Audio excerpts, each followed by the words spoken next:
According to all reports, the United States has the highest incarceration rate on the planet. At the current moment, more than 7.3 million people are either paroled, on probation, or incarcerated. Although African Americans comprise only 12% of the U.S. population, they make up 41% of the nation's prison population. Joining me to discuss the incarceration crisis are Barry Scheck, an attorney for the Innocence Project, Monifa Bandele, program manager for the National Coalition on Black Civic Participation, and Michael Cord, Philadelphia criminal trial lawyer and activist. Thank you all for joining us. I think the most stunning number that I've ever seen is the fact that in 1970, there were only somewhere between 250 and 300,000 people incarcerated in the whole country. 40 years later, 2.5 million people are incarcerated. How do we get from 250,000 in 1970 to 2.5 million in 2011? How does that happen? Very simple. Two things happened within our sentencing system. The first was mandatory minimum sentences in state and federal courts.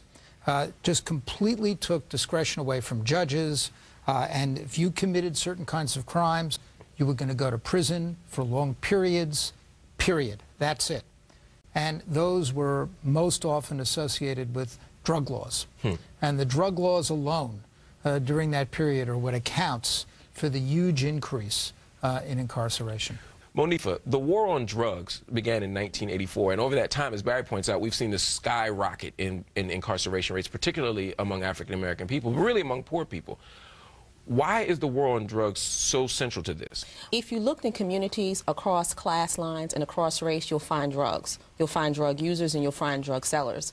But what's happened is that the way that our policing systems are designed in cities is that there's a racial profiling of communities with high numbers of African American and Latino people. So you see more drug convictions coming out of particular communities, which will give you the illusion that there's more drug use. So why is race so important in the criminal justice system? Why does race play such a big factor?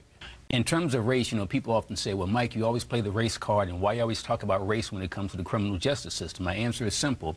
I ask everybody, the first question I pose when they say race doesn't matter is, let's say tomorrow you have to go to court as a defendant anywhere, Alaska, Alabama, Arkansas, Pennsylvania, and you have the choice to go as a black man defendant or a white man defendant. Which would you choose? Nobody's blacker than me, but I'd be white on trial, no doubt So about nobody it. taking no... Absolutely, absolutely. That's an interesting observation. So the numbers are crazy, but they're crazier when race comes into the mix. I always joke, I said if I went to Princeton University on a Friday night, I could arrest people for public drunkenness, public urination, possession of marijuana at the same rate that I could in any black neighborhood. But we're not looking at Princeton University for those things, or any other university. So why the overemphasis on black neighborhoods? Well, I mean, the reason is obvious. I mean, you know, if you're, you know, they've done all these studies of racial profiling, you know, on the New Jersey Turnpike and all kinds of different thoroughfares. And, you know, the numbers show that there are more white people carrying drugs down the New Jersey Turnpike than black people. But no matter how many times we try to reform the system, more black people are being pulled over for it. And this isn't just happenstance. There's a pipeline into the prisons in the country that links directly back to communities that have high levels of police officers in there. There's an over-militarization of areas. So people's entire communities are profiled, racial profiling is happening. And that pipeline, if you look at a city, like let's say, for example, New York City, there are 3 communities in New York City where 70% of the prisoners throughout the state of New York come from. And it's no surprise that those are also communities where you have... You said three communities, and 70% of the state's prison population come from these three communities. These 3 areas, oh these 3 counties in New York City. And so what you see also is that those are the same counties where you have heavy policing, where you have special programs like the Street Crimes Unit, which was responsible for the killing of Amadou Diallo. So there's an intense level of policing that helps to fuel people into these arraignment processes and on to the prisons. One of the really fascinating things in terms of trying to change this and break this bottleneck is Andrew Cuomo, just elected governor of New York, said something sensible. You know, we have to cut budgets. And we have prisons upstate New York where, you know, they're being underutilized. You know, we have to close some of those down. He's having so much trouble trying to close these prisons. All of a sudden, people are saying, oh, this is hurting jobs in upstate New York. There is literally a prison industrial complex that has an economic interest. And that's an important point. And that's an important point that we need to think about. And Michael, I know you've done a lot of work in the criminal justice system, both on the activist side and as an attorney. I mean, what does it mean for there to be a financial stake in prisons, as Barry just pointed out, that there are actually jobs attached? I mean, we go to some cities where towns would shut down if these prisons shut down. How do we make sense of that, too? What do we do about that? Well, I mean, there's money to be made in the prison industrial complex. There's no doubt about that. But you would think that if it was only about the money, then the white boys would go to jail just like the black guys go to jail. But that doesn't happen. So I think the key link in this is that there's an economic factor, but then there's political power and representation. And that's sharply linked to high incarceration rates.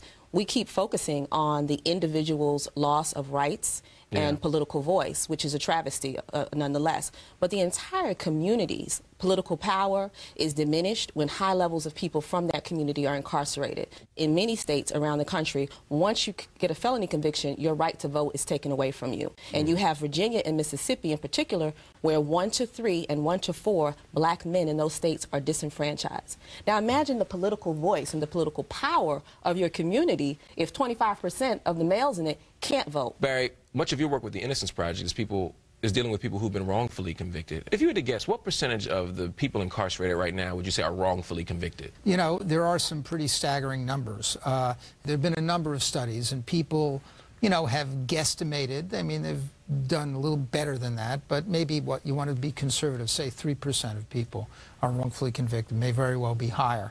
That's still close to 100,000 people. That's a lot of people. That's a lot of people. That's a lot of people. When we come back, we're going to talk a little bit more about this, and I also want to talk about some solutions. Stay right there. We'll be right back. I think once you educate a person and give a person a job, 90% of the crime will stop. Is brought to you by Michael Cord. We're talking about the incarceration crisis, and we're moving from analysis now to solutions. Team, please tell me, what can we do now? People obviously will say, don't commit the crime. People will say, be responsible, don't do drugs, don't steal. All of us, I think, are in agreement on that. But moving beyond that point, what do we do in terms of this mass incarceration thing? Well, what's the solution? Solution is a multi-step approach. First, education, and not just education, but paid education. Even if it's minimum wage to pay these folks to come in to learn reading, writing, and arithmetic, but for the black folks, not just reading, writing, and arithmetic, but history courses, cultural courses, to find out about African American history and ancient African history. Then beyond that, paid job training, and then job placement. I think once you educate a person and give a person a job, 90% of the crime will stop. We also have to support sound policy around prison and incarceration. I mean, we have to look at the sentencing laws in every state, the federal laws, and try and get our elected officials to back away from this tough on crime stance that they're taking as a means for lowering crimes in communities. It's not true. It doesn't work. Research has shown that that's not what you use to rid a community of crime. There's other sensible things like better education systems and the like. Well, one of the really interesting political developments is that recently there's a group called Right on Crime. And a number of these people on the right recognize that there are too many people in prison, that these are sclerotic, broken down bureaucracies, that we have to get people out of there. It costs too much, but also we have to have reentry programs, sane parole systems, get rid of these mandatory minimum laws, do something sensible about treating narcotics, and reduce the volume in the system. And so I think that that is a really important coalition for us to look to. Well, thank you all for a spirited panel. I hope to have you all back again soon. We'll be back with more Our World with Black Enterprise in a bit.